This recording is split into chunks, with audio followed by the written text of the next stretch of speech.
Saudara-saudari yang terkasih, kita jumpa lagi dalam Pelita Hati di Harian Channel hari ini, Sabtu 18 Oktober 2025, Pesta Santo Lukas Penginjil. Bersama saya Romo Thomas Suratno SC dari komunitas SC Teluk Betung, Bandar Lampung, mendengar dan merenungkan sabda Tuhan, yakni firman Tuhan yang tersurat dalam Injil Lukas, bab atau pasal 10 ayat 1 sampai dengan ayat 9.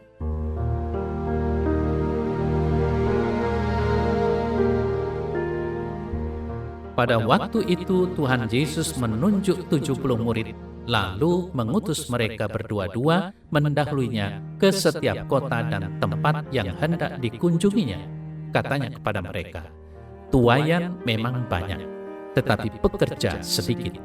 Karena itu mintalah kepada Tuhan yang empunya tuaian, supaya ia mengirimkan pekerja-pekerja untuk tuaian itu. Pergilah. Sesungguhnya aku mengutus kamu seperti anak domba ke tengah-tengah serigala. Janganlah membawa pundi-pundi atau bekal atau kasut, dan janganlah memberi salam kepada siapapun selama dalam perjalanan. Kalau kamu memasuki suatu rumah, katakanlah lebih dulu, damai sejahtera bagi rumah ini. Dan jikalau di situ ada orang yang layak menerima damai sejahtera, maka salammu itu akan tinggal atasnya. Tetapi jika tidak, salammu itu kembali kepadamu. Tinggallah dalam rumah itu, makan dan minumlah apa yang diberikan orang kepadamu. Sebab seorang pekerja patut mendapat upahnya. Janganlah berpindah-pindah rumah. Dan jikalau kamu masuk ke dalam sebuah kota dan kamu diterima di situ, makanlah apa yang dihidangkan kepadamu, dan sembuhkanlah orang-orang sakit yang ada di situ, dan katakanlah kepada mereka, Kerajaan Allah sudah dekat padamu."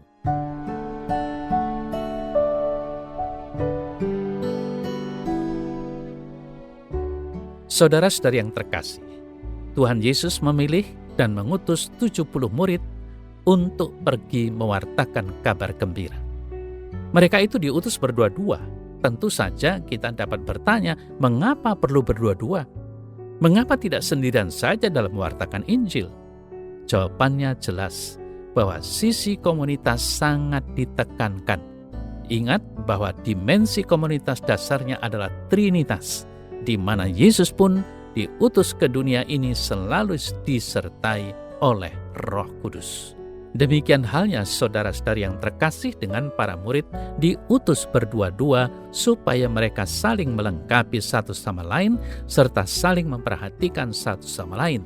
Itu pun bukan berarti kita tidak bisa mewartakan secara sendirian. Lakukanlah yang terbaik jika memungkinkan, karena jika kita percaya Allah Roh Kudus menyertai kita, maka kita tidak sendirian. Ingat, panenan berlimpah tetapi pekerja sedikit. Saudara-saudari yang terkasih, apa yang dikatakan oleh Yesus tentang panenan berlimpah dan para pekerja sedikit memang benar saat sekarang. Seringkali kita berpikir bahwa tugas pewartaan itu hanya dilakukan oleh para pejabat gereja dan para biarawati. Sesungguhnya, ke-70 murid yang diutus oleh Yesus itu bukan pejabat gereja ataupun biarawan-biarawati. Mereka itu awam biasa.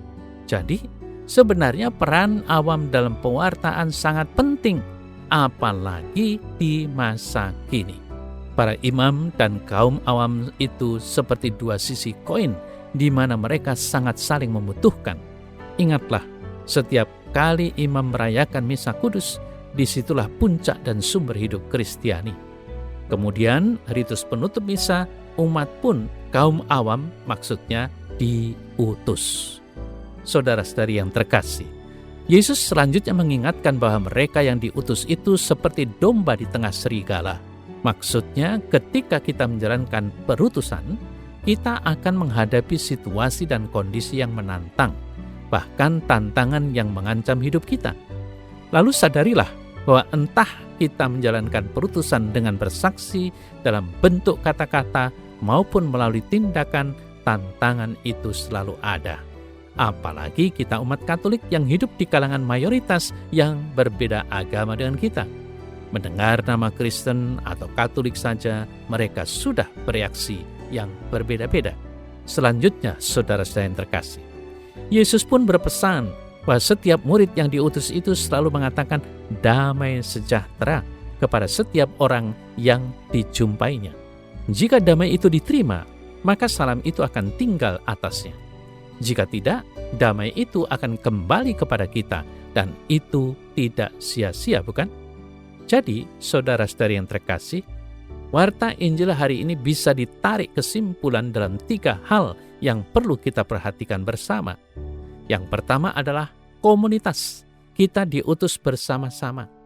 Kemudian, perutusan kita penuh dengan tantangan-tantangan. Dan akhirnya, kita harus membagikan damai sejahtera kepada setiap orang yang kita jumpai. Selamat beraktivitas dan jadilah pewarta cinta kasih di zaman ini.